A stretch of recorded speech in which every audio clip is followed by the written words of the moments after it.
A new Dragon Ball movie will be coming to us in the next year or two, but that's not all because this movie has the potential to bring one of the most beloved forms to us, and I'm talking about the Super Saiyan 4. So it should be in the next year or so according to Toei Animation's own schedule. But why would the Super Saiyan 4 even be involved in this story? Well, I'm going to talk about that in this video. The whole plot we could be seeing in this next Dragon Ball Super movie. But before that, make sure to give us a Super Saiyan like and leave a comment here at the beginning of who your favorite character is in Dragon Ball. So starting with the context of the movie, this movie could very well address the issue of Frieza with his plan to dominate the universe. And that plan does involve killing Beerus and taking his position as the god of destruction. And even beyond that, because he did show an interest in reigning over Zeno, who is known to be the god of all the universes. So what does this have to do with the Super Saiyan 4? Well, we have Broly now, and currently he doesn't have enough power to defeat Frieza with his black form, not even with his legendary Super Saiyan. And today he wouldn't even be able to face Frieza's golden form. This is due to Frieza's great increase in power, which he trained for 10 years in a time chamber over on one of his conquered planets. So with that, Broly would need to have even greater power to be able to at least withstand the fight against Frieza. Even more so considering that Frieza could call his brother Cooler in to help him with his plan. Cooler showing up to help Frieza, it's already a big reality. This is mainly proven in an illustration that Toyotaro had made when he illustrated Cooler himself, saying that he liked the character a lot. And if we remember well, he's always good at making some drawings that have to do with the upcoming saga. Like we had the example with Granola and Bardock. And then we also had the new superhero saga where he effectively confirmed the presence of Goten and Trunks as protagonists. And even though they only appeared at the beginning of the saga, it shouldn't be overlooked. So why is all of this so important? It's because with Cooler now being one of the villains, he is going to cause a lot of problems. Mainly because he can assume the same forms as his brothers. So this isn't the final form or Metal Cooler, I'm talking about the golden form and the black form. And maybe even a new form that Frieza might get, the platinum as well. And if Frieza can do it, then so can Cooler. The origin of this theory of the platinum form comes from a comment from Toyotaro where he said that he was inspired to create the forms of Frieza based on credit cards. So we have the gold, the black, and the platinum. And with that, even if Frieza doesn't get the platinum form because he just got his black form, Cooler could still reach that form. Also keeping in mind that with the golden form, Frieza said that he chose the color himself. And he said this in his revenge fight against Goku. So even if Frieza doesn't have this form yet, which I do think is unlikely because he disappeared during the time skip and we don't know what he was up to during that time. And it could be that he reached his new form, just like what happened with the Super Saiyan Blue, where the God form appeared once and soon after that, we already had the blue form. So Cooler, even though he's not canon yet, he is official to Dragon Ball. And they have been canonizing quite a few things recently. So officially, Cooler does have his golden form, and this happened in Super Dragon Ball Heroes. In the first saga, he says that if his brother got the golden form, then he could too. And then he has his final form transformed into the golden, and later uses his Metal Cooler transformation, and then into his blue. So he actually had an absurd level of power, which was incredible, and we know that the Z Warriors would definitely have some difficulty against both Frieza and Cooler. That's why Broly increasing his powers now is so necessary. And it will happen since he is training to control his power, and the simple fact that he's training to control it will allow him to get the Super Saiyan 4, because he already has the prerequisites. And it's going to give him a power even greater than the Super Saiyan Berserker form, which in this case is the one with the green key. So it turns out that Broly has already been on track to get the Super Saiyan 4 since his big movie, and many people may not have even realized this, but I've talked about it in a lot of videos, and it is amazing. In order to transform into the Super Saiyan 4, and we talk a lot about this in the videos, the user has to transform into his Ozaru form, and that's why in Dragon Ball GT, Goku had to recover his tail. And of course in Dragon Ball GT, Vegeta transforms into the Super Saiyan 4 due to the special Blutz Ray machine that Bulma ended up developing. But that part is completely meaningless and it would not be added to Dragon Ball Super. But anyway, so the user has to transform into the Ozaru form and then immediately transform into the Super Saiyan, thus creating a Golden Ozaru, which is very powerful, and if we're going to calculate it in fighting power,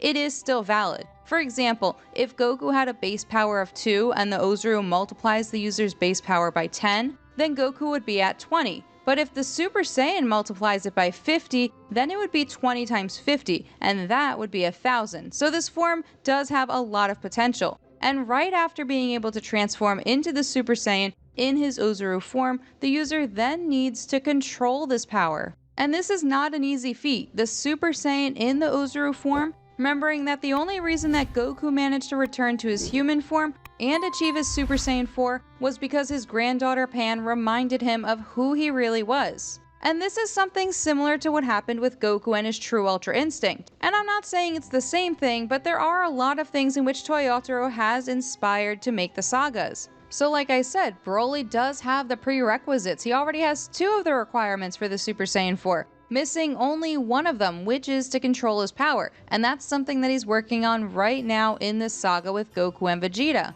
If Broly was able to transform into a Super Saiyan using his Ikari form, this would explain why Broly became so much more powerful than the blue form of Goku and Vegeta, taking that example of 10 times 50 of the Ozaru and the Super Saiyan transformation. And these numbers I'm giving you are just examples to show you how the multiplication of the base powers work, because as you know, they have done away with actual fighting power scores. So Broly managed to do this, and he showed incredible power, and I even rewatched the Dragon Ball Super Broly movie, and in the fight between Gogeta and Broly, it really seemed that Gogeta turned into Super Saiyan Blue because Broly had surpassed his Super Saiyan. But that's just one interpretation of it. But it does still show the level of this incredible Saiyan warrior who needed a whole fusion to stop him. And there's even an interesting thing that I've been questioning myself about, which is Kefla and Broly. Who would win in this fight? This could be an interesting topic for a forthcoming video, and leave a comment below if you want to know the answer. And don't forget that we always work with an analysis of canonical facts from the manga without any speculation, and if it is from the anime or if it is not canon but official, we will let you know.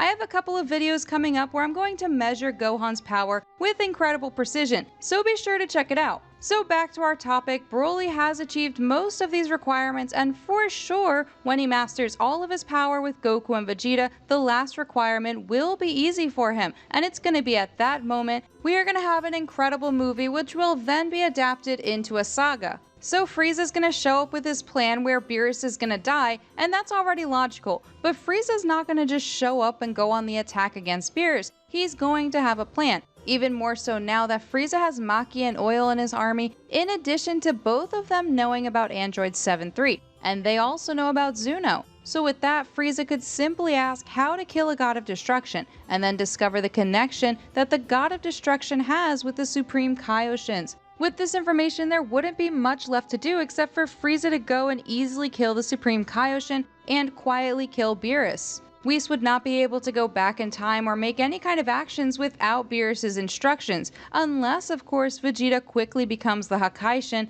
but to this day it's still not clear whether or not Vegeta will accept this position as a new God of Destruction. And like I said, it's gonna get complicated when he brings Cooler with him too. So it would be Frieza with his black form and Cooler with his black form against Goku with his Ultra Instinct, Vegeta with his Ultra Ego, Piccolo with his orange form, Gohan with his beast form, who's going to be much more powerful at the time, and then Broly with his legendary Super Saiyan. And we have a lot of promise that he could awaken the Super Saiyan 4. And if you're wondering how that's even possible, well, the fact that Broly still doesn't even know that it was actually Frieza who killed his father Paragus. And once he discovers this, I'm sure he will go into a full rage. But how is Broly going to be able to regain consciousness after he goes into this rage? The same way that Pan helped Goku in Dragon Ball GT, Chi-Lai would be able to help Broly regain his consciousness. And it would be a beautiful scene indeed. But of course Toyotaro would have to do it since Akira Toriyama is not really the romantic. And he himself has admitted that he doesn't know how to develop romance. And honestly, that's been pretty clear with the relationship of Goku and Chi-Chi.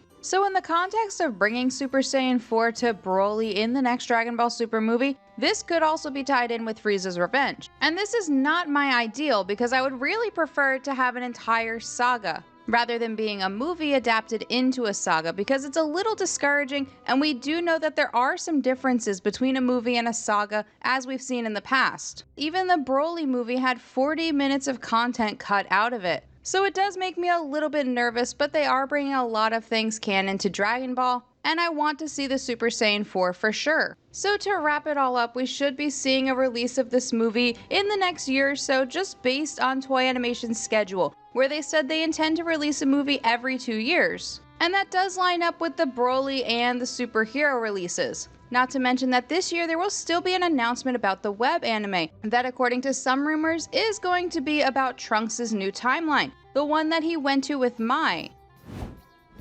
So leave a comment below of what you think of all of this, and before you go, don't forget to hit the like button and subscribe to the channel so you never miss out on any of our videos.